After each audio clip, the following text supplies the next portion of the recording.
भावी खासदार हिंगोली लोकसभेचे आला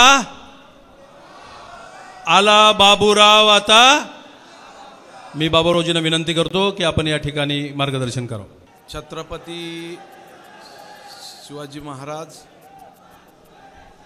महामानव डॉक्टर बाबासाहेब आंबेडकर, महाराष्ट्रातील तमाम संत महंतांना नतमस्तक होतो, थोर विभूतींना सुद्धा नतमस्तक होतो। मंचावरील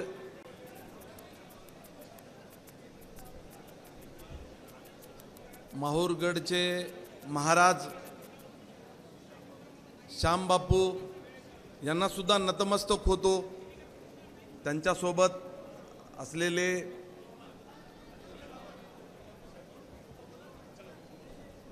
दुसरे दोन्ही महाराज यांना सुद्धा नतमस्तक होतो।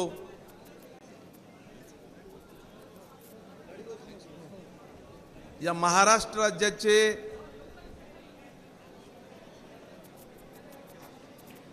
मुख्यमंत्री एकनाथभाई शिंदे आवर्जून आज आपल्यासाठी संवाद घेण्यासाठी उपस्थित आहेत। मी प्रथम दिलगिरी व्यक्त करतो। सकाळी 10:30 पासून आपण जमलात, परंतु आता जवळजवळ 4 वाजून गेले तरी सुद्धा आपण खुर्च्यावरून इथून हल्ला सुद्धा नाहीत। तुमचे सुद्धा आभार मानतो। महाराष्ट्र राज्याचे मंत्री महोदय उदयजी सामंत साहेब, त्याचबरोबर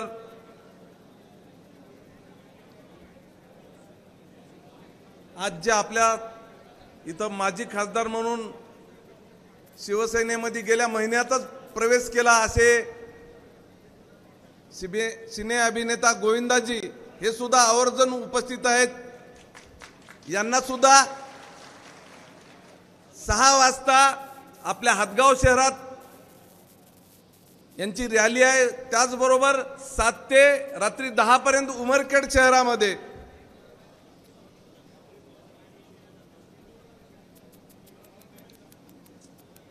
त्याचबरोबर मुंबई महानगरपालिकेच्या नगरसेविका म्हात्रेताई शीतल,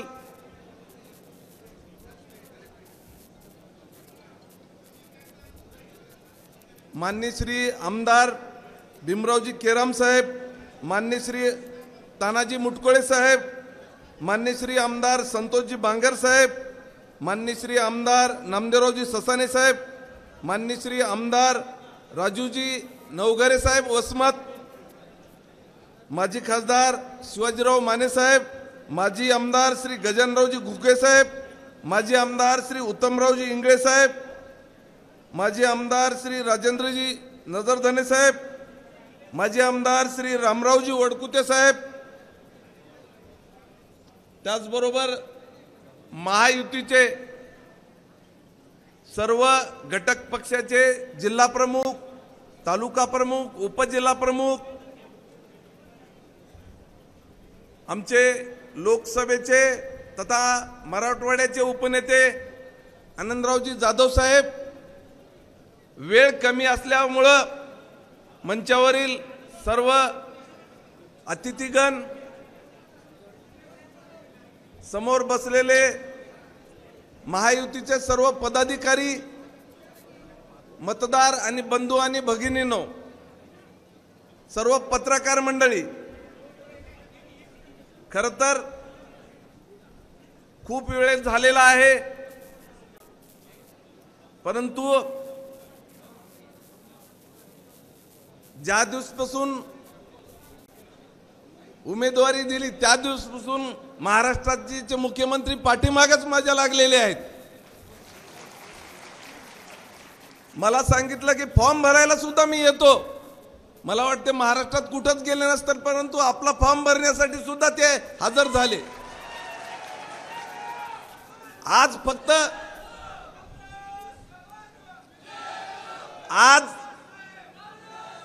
आजची हे राजकीय किंवा सभा घ्यायचं मुळीच सांगितलं होतं. फक्त प्रमुख कार्यकर्त्याला साहेबाला स्वतः चर्चा करायची होती. सर्व महायुतीच्या कार्यकर्त्यासोबत 5-5 मिनिटं, कोणाला 10 मिनिटं असा वेळ देऊन चर्चा करायची होती. परंतु उशीर झाल्यामुळं हे सभेत रूपांतर झालेलं बंधूंनो.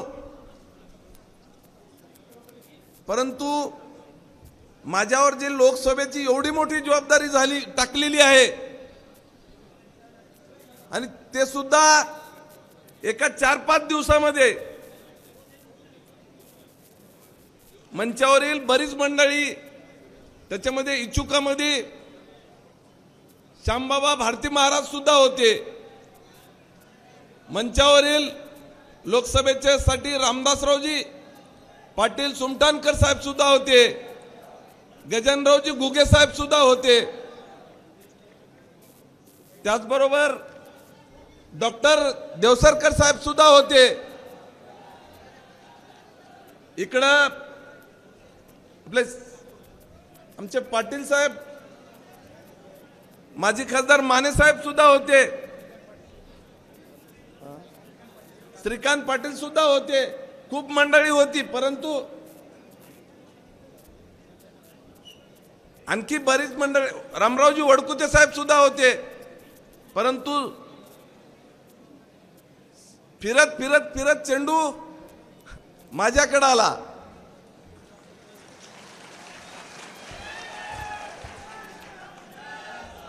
परंतु मंडळी जी महाराष्ट्र राज्याचे मुख्यमंत्री एकनाथभाई शिंदे, त्याचबरोबर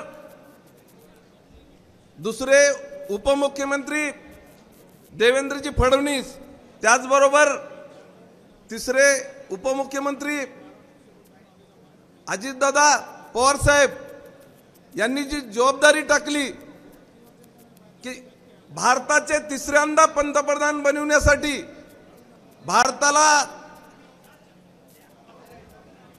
महाशाली बनवण्यासाठी, देशात तिसऱ्यांदा पंतप्रधान बनवण्यासाठी, नरेंद्रभाई मोदी यांचे हात बळकट करण्यासाठी माझं मत भारताच्या सुरक्षेला मत, माझं मत भारत देशाला मत.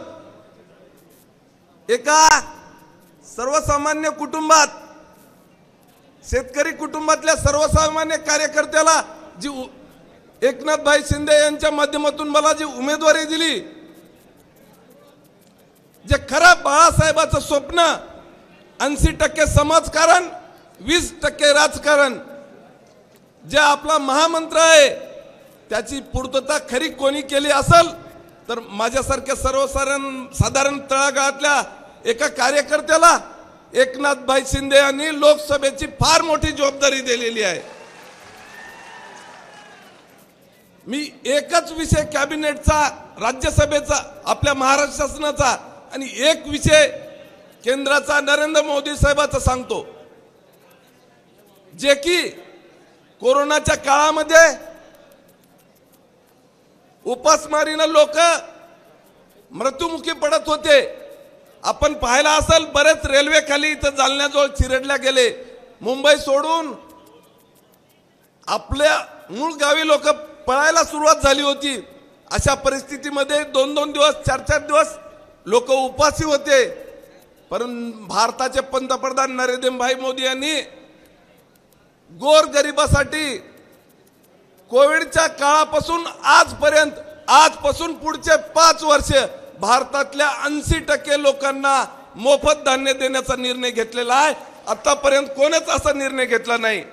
आणि दुसरा निर्णय महाराष्ट्राचे मुख्यमंत्री एकनाथभाई शिंदे यांच्या माध्यमातून, बंधूंनो, आपल्या बाजूच्याच लातूर जिल्ह्यातली घटना आहे.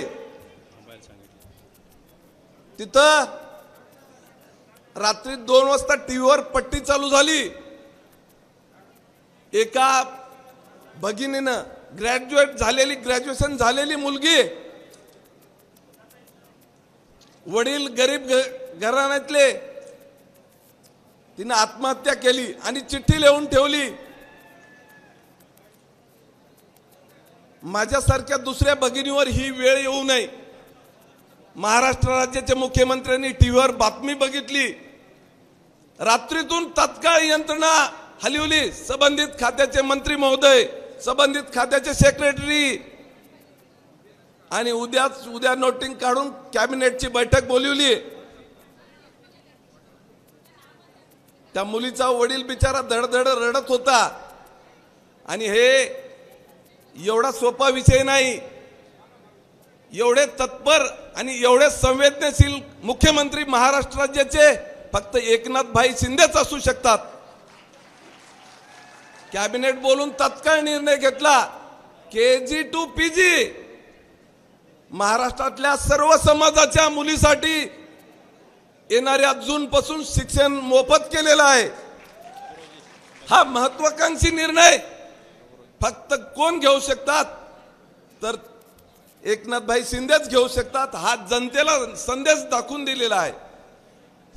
रस्ते हे विकास होतच असते, परंतु हे जे दोन निर्णय, सेंट्रलचा धान्य मोफतचा आणि राज्याचा हा मुलीची टीव्हीवरची बातमी पाहूनचा निर्णय, अतिशय संवेदनशील निर्णय आहे। त्याचबरोबर माझ्यासारख्या जास्त वेळ घेत नाही, सर्वसामान्य कुटुंबातील एका व्यक्तीला लोकसभेची जबाबदारी दिली। निश्चितच तुम्ही विश्वास टाका, मी जे माझ्यावर एवढी मोठी जबाबदारी दिली, मी त्यांचं सोनं करील एवढंच या प्रसंगी सांगतो आणि थांबतो। जय हिंद, जय महाराष्ट्र।